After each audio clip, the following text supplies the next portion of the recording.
Junagadh GIDC વિસ્તારમાં આગ લાગવાની ઘટના બની। બારદાનના ગોડાઉનમાં અચાનક આગ ફાટી નીકળી। ફાયર ફાઈટરની 3 ગાડીઓ ઘટના સ્થળે પહોંચી છે અને આગ ઉપર કાબુ મેળવવાના પ્રયત્ન ચાલુ છે। આગ કેવી રીતે લાગી તેની કોઈ સ્પષ્ટ જાણકારી પ્રાપ્ત નથી થઈ, પણ ફટાફટ આગ ઉપર કાબુ મેળવાય તે ફાયરના જવાનોની પ્રાથમિકતા છે। બારદાનના ગોડાઉનમાં અચાનક આગ લાગી, પણ આગ કેવી રીતે લાગી તેની જાણકારી પ્રાપ્ત નથી થઈ।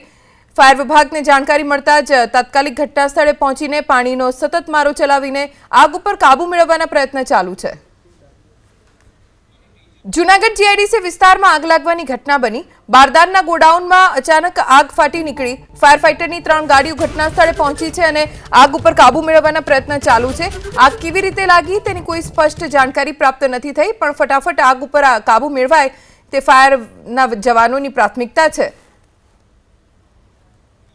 બારદાનના ગોડાઉનમાં અચાનક આગ લાગી, પણ આગ કેવી રીતે લાગી તેની જાણકારી પ્રાપ્ત નથી થઈ। ફાયર વિભાગને જાણકારી મળતા જ તાત્કાલિક ઘટના સ્થળે પહોંચીને પાણીનો સતત મારો ચલાવીને આગ ઉપર કાબુ મેળવવાના પ્રયત્ન ચાલુ છે।